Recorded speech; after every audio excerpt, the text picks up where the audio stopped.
მოგესალმებით მეგობრებო, როგორც მიხვდით, ჩვენ დღეს ვსაუბრობთ Lost-ზე, სერიალზე, რომელმაც სამუდამოდ შეცვალა ტელევიზიის ისტორია. Ამ სერიალმა გულგრილი ვერავინ დატოვა და მაშინ როცა ეს სერიალი გამოდიოდა ეკრანებზე, ცხადია, წერდა ძალიან დიდ რეიტინგებს. მას შემდეგ გავიდა თითქმის 20 წელი, უბრალოდ 20 წელზე მეტი, 2004-ში გამოვიდა თუ არ მეშლება და ამის შემდეგ წამოვიდა ახალი თაობები, შესაბამისად შეიქმნა სხვა განწყობები, სხვა სერიალები და Lost-მა თითქოს ერთი შეხედვით დაკარგა თავარი სერიალის სტატუსი, თუმცა ეს ასე არ არის, ვინაიდან ჯერ კიდევ საუბრობენ ძალიან ბევრს Lost-ზე ჩვენც ამ სერიალს მიუძღვნით აი ამ ვიდეოების სერიას, რომელშიც საუბარი იქნება საიდუმლოებებზე, რომელიც არა მხოლოდ მის თითოეულ ეპიზოდში, არამედ თითოეულ კადრში არის დამალული და ეს არის საჩუქარი მათთვის, ვისაც ჯერ კიდევ არ უნახავთ Lost-ი და მათთვისაც, ვისაც ნანახი აქვს და თუმცა გამორჩა დეტალები და ეს ძალიან ბუნებრივია, იმიტომ რომ მეც რომ ვეცნობი ხოლმე ამ დეტალებს და შემდეგ სერიალს უყურებ, ჩემთვისაც დიდი სიურპრიზი ხდება ხოლმე ძალიან ბევრი საიდუმლო, რომლის შესახებაც წარმოდგენა თითქოს არ მქონდა ყურების დროს. მე როცა უყურებდი პირველ სამ სერიას, ეს უბრალოდ სათავგადასავლო ფილმი მეგონა, თუმცა არ აღმოჩნდა მხოლოდ სათავგადასავლო ფილმი, ეს არის ღრმა მისტიური სერიალი, რომლის თითოეულ კადრს სჭირდება დაკვირვება, ვინაიდან იქ იმალება ძალიან ბევრი ისტორიის დასაწყისი, რომელიც შემდეგ სერიალის განმავლობაში ხდება მათი უმეტესობა საკვანძო. ასევე იმალება მთავარი ხაზები ამ სერიალში. ეს არის თემები, რომელიც შემდეგ ვითარდება ამ სერიალში. მოდი დავიწყოთ სერიალი და გავაანალიზოთ ყველა დეტალი, პერსონაჟების განვითარება, ფარული მინიშნებები, ასევე შეცდომები, რომელიც დაუშვეს სერიალის შემქმნელებმა და რა თქმა უნდა დიდი საიდუმლოებები, რომლებმაც მთელი თაობა გააგიჟა. მაშასე სერია პირველი, სეზონი პირველი. დაკარგულები. პირველი სერიის და მეორე სერიის ასევე, რომელიც გაერთიანებულია ერთ პილოტურ ეპიზოდში, ორივეს რეჟისორი არის J.J. Abrams-ი. ზოგადად პილოტური ეპიზოდები იწყება ხოლმე სერიალები, ძირითადად ეს არის ტესტური ეპიზოდი, როგორ გაამართლებს რეიტინგის მიხედვით. ამ შემთხვევაში პილოტური ეპიზოდი ორადაა გაყოფილი, ნაწილი პირველი, ნაწილი მეორე. შესაბამისად, პირველი სერია არის ნაწილი პირველი. და ის იწყება იმ სცენით, რომელიც აუცილებლად უნდა დაიმახსოვროთ. ჯეკი იღვიძებს დეზორიენტირებული და ბამბუკის ტყეში მას ვითელი ლაბრადორი რეტრივერი უერთდება. შემდეგ გამოდის სანაპიროზე და ოუშენი 815-ის ნამსხვრევებს წააწყდება. ყველა სერიას ყავს თავისი მთავარი გმირი და პირველი სერიის მთავარი გმირი არის, როგორც ვიხდით, ჯეკ შეფარდი, ლოს-ანჯელესელი ექიმი, რომელიც არის კუნძულზე გადარჩენილ 48 მგზავრს შორის. ის იწყებს სხვა გადარჩენილების დახმარებას, დაშავებულების მკურნალობას და ცდილობს თვითმფრინავის კაბინის პოვნას იმ იმედით, რომ შეძლებს ცივილიზაციასთან დაკავშირებას და მიღებას იმ ინფორმაციის თუ ეძებენ თუ არა მათ და შესაბამისად გადასცემს აქედან ინფორმაციას, რომ მათმა თვითმფრინავმა განიცადა კატასტროფა და ისინი იმყოფებიან კუნძულზე. ამის შემდეგ უკვე იწყება ფლეშბექი. ფლეშბექი არის სერიის ეპიზოდის ის ნაწილი, სადაც ასახულია თუ როგორ ცხოვრობდნენ პერსონაჟები კუნძულზე ჩასვლამდე და ამ ეპიზოდის ერთადერთი ფლეშბექი ასახავს ჯეკის თავს გადახვდარ მოვლენებს ავიაკატასტროფამდე ცოტა ხნით ადრე. ამ ფლეშბექში ჯეკი გაიცნობს სვამს თვითმფრინავში სტიუარდესას მოაქვს მისთვის სასმელი. შემდეგ გაიცნობს სერიალის ერთ-ერთ მთავარ პერსონაჟს როუზის და მათ საუბრისას ირკვევა, რომ მისი ქმარი, როუზის ქმარი იმყოფება ამ დროს მათთან ერთად ბორცვზე, თუმცა არის ტუალეტში და შემდეგ ჯეკი ამშვიდებს მას, რადგან ეშინია როუზის რყევები, ტურბულენტობა არის და ამის ეშინია, ჯეკი ამშვიდებს და ამის შემდეგ უკვე იწყება თვითმფრინავის ავიაკატასტროფა, თვითმფრინავი ორად იყოფა და ჯეკი ფანჯარაში ყურება და ხედავს ოკეანეს. მანამდე მე გაგართობთ. არ შეგეშინდეს. ყველაფერი მალე დამთავრდება. ამის შემდეგ უკვე კუნძულზე გადადის სერიალი, სადაც ჩანს მიმდევრობით თითქმის ყველა მთავარი პერსონაჟი, იქ არის ჯეკი, სოიერი, კეითი, საიდი, ლოკი, ჩარლი, ჰარლი, სხვა შენონი, ბუნი და შემდეგ სხვა პერსონაჟები, რომელიც ცდილობენ თავიდან ჯერ რომ გაერკვნენ სიტუაციაში და შემდეგ ნელ-ნელა უკვე მაიკლი, ასევე და შემდეგ ცდილობენ რომ ნელ-ნელა გაერკვნენ სიტუაციაში და შემდეგ უკვე იწყება მზადება რომ მოაწყონ იქ კარვები. ამის შემდეგ ვეცდები რომ საკვანძო საკითხებზე ვისაუბრო და არ ვისაუბრო სიუჟეტზე, რაც ისედაც ცხადია, როცა ვიყურებთ სერიალს და თუ ყურება მოგინდება თქვენ ამას ნახავთ თავადვე. მე ხა მე გავამხვილებ ყურადღებას უკვე გადავდივარ იმ ნაწილზე, რასაც ეხება უკვე ჩვენი ვიდეოების სერია. კარგი მეგობრებო, ეხლა მე ჩამოწერილი მაქვს ის ფაქტები, რომელიც თქვენ უნდა იცოდეთ ამ სერიალის ყურებისას ყველა ლოსტის მაყურებელმა პრინციპში და პირველი ეპიზოდისთვის ეს ფაქტები საიდუმლო და მიგნებები, არა მხოლოდ საიდუმლო, არამედ მიგნებები გამოიყურება ასე. პირველი ეპიზოდის ბოლოს მაყურებლისთვის ცნობილია მხოლოდ 8 პერსონაჟის სახელი. ეხლა მე ჩამოვთვლი ამ პერსონაჟის სახელებს და ვინც ლოსტის ძველი მაყურებლები ხართ, დაწერეთ კომენტარებში ის პერსონაჟი, რომელიც არის ერთ-ერთი მთავარი პერსონაჟი და პირველ სერიაში თურმე მის სახელი და გვარი სახელი სწორედ არ ისმის. ეს არის 8 პერსონაჟის სახელი. ჯეკი, ჩარლი, საიდი, შენონი, ქეითი, ბუნი, უოლტი და სანი. და რომელი პერსონაჟის სახელია, რომელიც აქ თქვენს ყურს არ მოხვდა. ფაქტი მეორე, წარმოების შენიშვნები. ეს ეპიზოდი არის ერთ-ერთი ყველაზე მაღალ ბიუჯეტური ეპიზოდი, რაც კი გადაღებულა ისტორიაში და მხოლოდ ამ ეპიზოდის გადასაღებად დაიხარჯა $12 მილიონი 2004 წელს.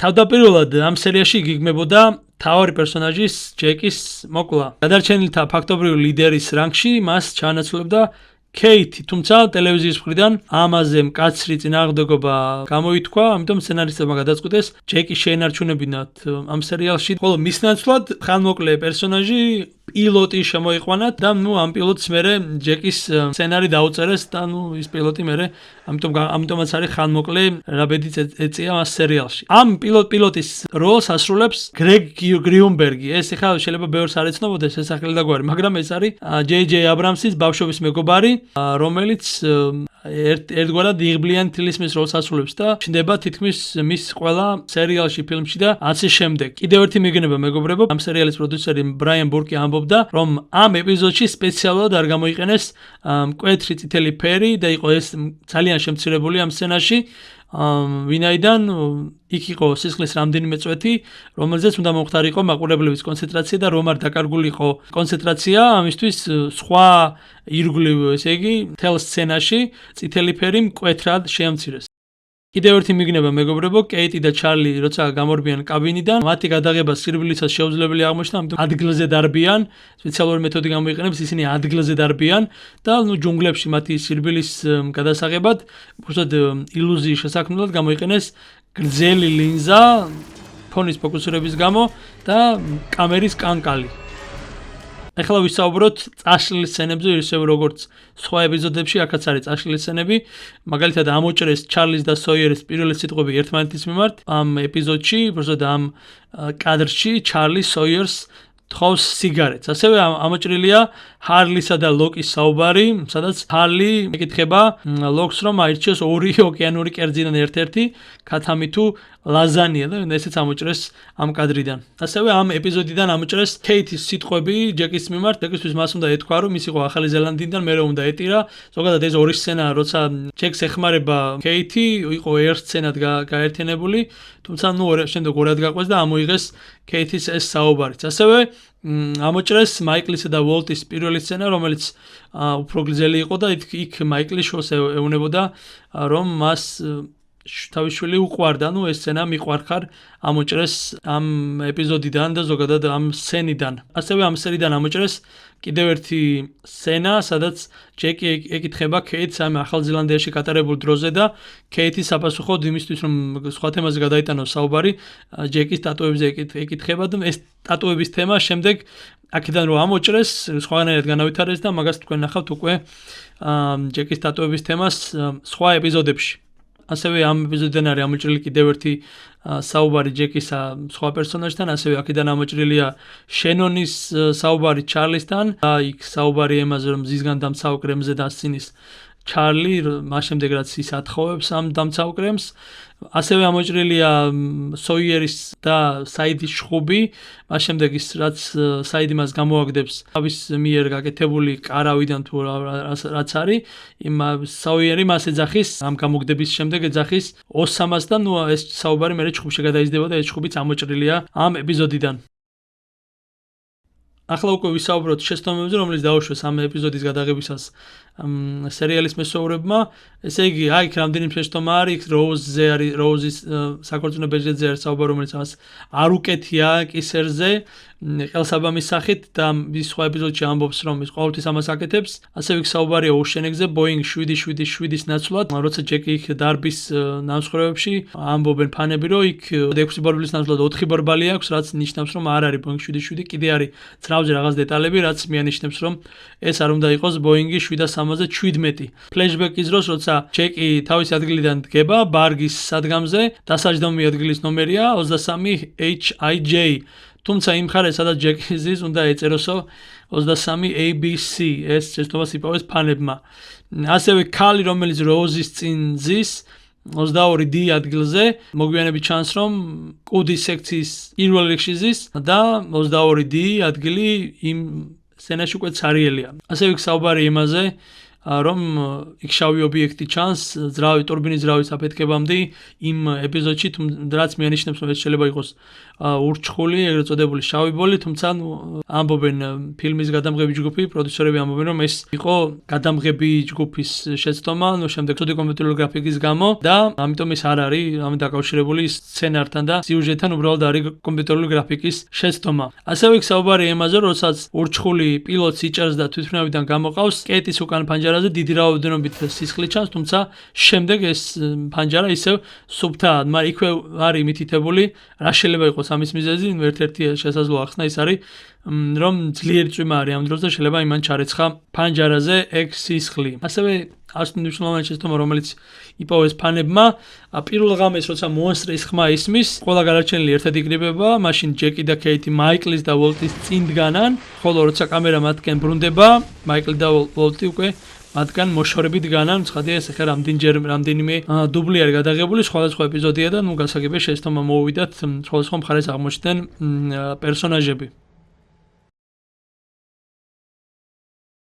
ასევე კიდევ ერთი უმნიშვნელო წესით შეუმჩნეველი შეცდომა, მაგრამ ლოსტის ფანებს რას გამოაპარებ, პირველივე სეზონში კეიტს ეუნება ჩარლი, რომ ის დრაივ შაფტის წევრია მუსიკალური ჯგუფის და ამის დასტურად მას ბეჭედს ანახებს, რადგან ამტკიცებს, რომ ეს ბეჭედი ფინეთის მეორე ტურნირიდან იყო და მესამე სეზონში სხვანაირად არის. იქ ამბობენ, რომ ეს ბეჭედი სინამდვილეში დექსტერ სტრატონის ოჯახური რელიკვიაა და ამას თქვენ უკვე ნახავთ მესამე სეზონში, ანუ პირველი და მესამე სეზონის ეს წესით უმნიშვნელო არა სიუჟეტური ხაზის შეცდომა აღმოაჩინეს ფანებმა, როცა ერთი ბეჭედი სინამდვილეში ორი სხვადასხვა რამე აღმოჩნდა. შეიძლება ეხა იქ ატყუებს, რა ვიცი, ასე გაიმართლონ თავი სცენარისტებმა, რომ ჩარლი ატყუებს პირველ სეზონში ამ სერიაში ამ ბეჭედზე კეიტს.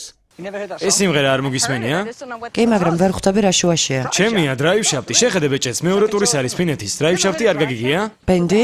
ხო, ბენდი. შენ დრაივ შაფტში უკრავდი? ხო, ბასზე. მართლა? ხო, ჩარლი ვარ.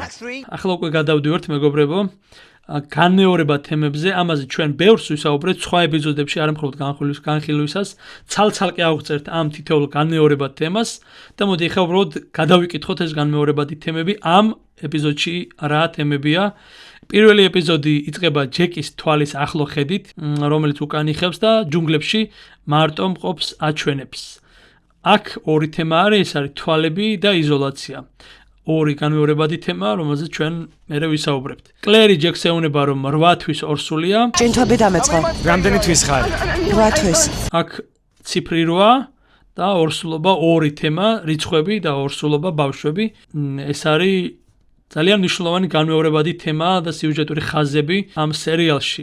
რიცხვები და ორსულობები. ახლა მეგობრებო, ყურადღებით კიდევ ერთი განმეორებადი თემა, რომელიც არის ძალიან მნიშვნელოვანი ამ სერიალში.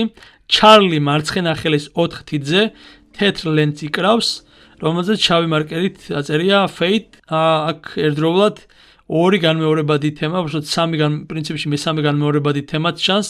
პირველი ეს არის ფერები, შავი და თეთრი. შავი და თეთრი კარგად დაიმახსოვრეთ, ეს განმეორებადი თემა ძალიან ბევრჯერ არის ამ სერიალში.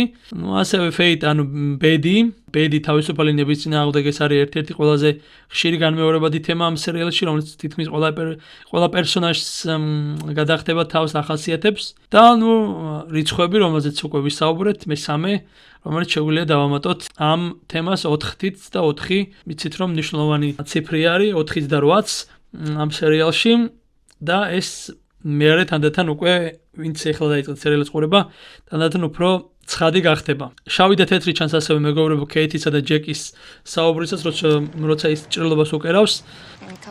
ფერს მნიშვნელობა აქვს? არა. შავი იყოს. აქაც შავი და თეთრი ფერების ხაზი, ანუ განმეორებადი თემა ჩანს. ასევე ყურადღებას მიაქცევდით მეგობრებო, 5-მდე დათვლის ისტორიას, რომელსაც ყვება ჯეკი და იქ რასაც ყვება, ვისაც გაუკეთა ოპერაცია, ის გოგონა იყო 16 წლის, აქაც რიცხვების თემა, ეს 16 რიცხვიც ამ სერიალში ძალიან მნიშვნელოვანი რიცხვია და ეს რიცხვები, რომელიც ჩამოგითვალეთ, შეიძლება ბევრმა ვინც ეს სერიალი, ვისაც ეს სერიალი უკვე ნანახი აქვს, აი ესე პირველ ეპიზოდში რომ ეს რიცხვები ჩამოთვლილია, ბევრმა შეიძლება არც იცოდეს. როცა რეზიდენტურაში ვიყავი, ჩემი პირველი დამოუკიდებელი ქირურგიული პროცედურა ხერხემლის ქირურგია იყო. 16 წლის ბავშვზე. გოგოზე. ასევე ჩვენ ვისაუბრეთ თვალების თემაზე, განმეორებადი თემაზე და აქ ჯონ ლოკზეც არის საუბარი. როცა ჯონ ლოკი ჩანს კადრში, მას მარჯვენა თვალის ზემოთ და ქვემოთ აქვს ჭრილობები. აქ არ თავდება რიცხვების თემა, აბა თუ გამოვიცნობთ, რომელ რიგში ისხდნენ ჯეკი და როუზი. როუზის ქმარი ასევე ბერნარდი, რომელიც იმ დროს ტუალეტში იყო, ჯეკი, როუზი და ბერნარდი. თვითმფრინავში 23 რიგში ისხდნენ და ეს რიცხვიც ჩნდება პირველივე ეპიზოდში. დაკვირვებულმა ფანებმა ისიც აღმოაჩინეს, რომ ჯეკი კაბინის კარს ზუსტად 8-ჯერ ურტყამს.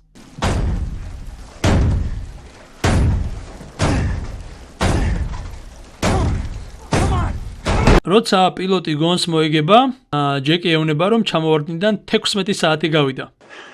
რამდენი საათი გავიდა? 16. და კიდევ ერთი განმეორებადი თემა, მეგობრებო, ეს ძალიან ხშირია ამ სერიალში. ეს არის წვიმა ერთი შეხედვით, ბუნებრივი მოვლენა, მაგრამ ძალიან მნიშვნელოვან მომენტებში ჩდება ხოლმე ეს წვიმა, ჩდება, შემდეგ უცებ ქრება და ასე შემდეგ. აქაც პირველივე სეზონში, როცა ჯეკი, კეითი და ჩარლი ჯუნგლებში არიან, ისინი სოლდებიან უეცარი წვიმისგან. ეს ნორმალურია? აქ არის კიდევ ერთი განმეორებადი თემა, რომელზეც მე ვერ ვისაუბრებ, მაგრამ ვიტყვი უბრალოდ განმეორებად თემაზე. ეს არის ეპიზოდი, როდესაც ჯეკი გამოდის ჯუნგლებიდან პირველივე სცენაში და ვისაც პირველი ამჩნევს, ეს არის კლერი. და განმეორებადი თემა რაშიც მდგომარეობს, ვისაც ნანახი აქვს ეს სერიალი, ისინი მიხვდებიან ამ ეტაპზე ამის მეტის თქმა არ შეიძლება. ახლა რაც შეეხება ამ სერიალის ამ ეპიზოდის კავშირს სხვა წიგნებსა და ფილმებზე და ზოგადად მხატვრულ ნაწარმოებებზე. სოიერი კუნძულს უწოდებს მაიმუნების კუნძულს, რაც შეიძლება იყოს ლუკას არცის კომპიუტერული სათავგადასავლო თამაშების სერიაზე მინიშნება. ასევე ლოკი როცა იღიმის და პირში ფორთოხლის ქერქი აქვს, ეს არის ხელიკი, რომელსაც ვიტო კორლეონე შვილიშვილისთვის აკეთებს ფილმში ნათლია და ეს არის მინიშნება ფილმზე ნათლია. ყვითელი ლაბრადორი ვინსენტი ამ ეპიზოდში ისე გარბის, როგორც იმ ცნობილ წიგნში ალისა საოცრებათა ქვეყანაში თეთრი კურდღელი. ასევე იქ ფანებმა იპოვეს ჩარლის მსგავსება სტივენ კინგის წიგნიდან სამთა ნახატი, მეორე სერიის მეორე წიგნია, როგორც იცით და იქ პერსონაჟი ედი დინთან, მე არ მაქვს ეს წიგნი წაკითხული, თუმცა თქვენ ვისაც გაქვთ ეს წიგნი წაკითხული, აი ამ წიგნის ამ პერსონაჟთან იპოვეს მსგავსება, ორივე ჰეროინზე დამოკიდებული, ასევე თვითმფრინავის თემა და ასე შემდეგ. ახლა მე გადავალ ვიდეოს იმ ნაწილზე, რომელიც უნდა დასკიპოთ მათ, ვინც ჯერ არ გინახიათ, გამოტოვოთ, ანუ ვისაც ჯერ კიდევ არ გინახიათ ეს სერიალი, სხვა სეზონები, სხვა სერიები, ვინაიდან აქ მე ვისაუბრებ ლიტერატურულ ტექნიკაზე, ანუ წინასწარმეტყველებებზე, რომელიც შემოაგდეს სცენარისტებმა, მინიშნებები გააკეთეს თუ როგორ განვითარდება მომავალში ეს სიუჟეტური ხაზები. მაგალითად, როცა ჯეკი კეითს პირველად ჯუნგლებიდან გამოსვლისას ხედავს, ის თავის მაჯებს ეფერება. მიხვდით რატომაც? ვისაც ეს სერიალი გაქვთ ნანახი, ეს იმიტომ ხდება, რომ მას თვითმფრინავში ხელბორკილები ეკეთა. ასევე ჩარლი თვითმფრინავში ჯეკს გვერდსაუვლის და მე იცით ხომ, სადაც მიდიოდა ჩარლი და ამას მე რამდენიმე ეპიზოდიც მიეძღვნა, ის მიდის ტუალეტში, სადაც იღებს იქ დამალულ ნარკოტიკს. უკაცრავად? და სიუჟეტური ნაწილის თავარი საანალიზო მომენტი აქ ბევრი არაფერია. აქ საუბარი იმაზე, რომ იქ სამეცნიერო სიტუაციებში მონაწილეობა, გადამცემ მიმღების ან რადიოს ადგილმდებარეობის გეგმის შემუშავება და ასე შემდეგ, ამ ყველაფრის შემდეგ ჯეკი დაკარგულების ერთ-ერთ ლიდერად გვევლინება უკვე პირველივე სერიაში. შენი სახელიც არ ვიცი. Katie ვარ. მე ჯეკი. დღეისათვის სულ ეს იყო მეგობრებო, ჩვენ მომდევნო ვიდეოებში უკვე ასე დეტალურად და ცლად აღარ ვისაუბრებთ. მნიშვნელოვან ნაწილებს მივაქცევთ მხოლოდ ყურადღებას, ასევე სიუჟეტის საიდუმლო ნაწილებზე, სიუჟეტურ ხაზებზე, განმეორება თემებზე და ამაზე ვისაუბრებთ და ვეცდები რომ რამდენიმე ეპიზოდი იყოს განხილული და არ იყოს დიდი ვიდეო, უფრო მოკლედ და კონკრეტულად ვისაუბრებთ Lost-ის მომდევნო ეპიზოდებზე. დიდი მადლობა ვიდეოს სრულად ნახვისთვის, გამოიწერეთ არხი და დაალაიქეთ ეს ვიდეო.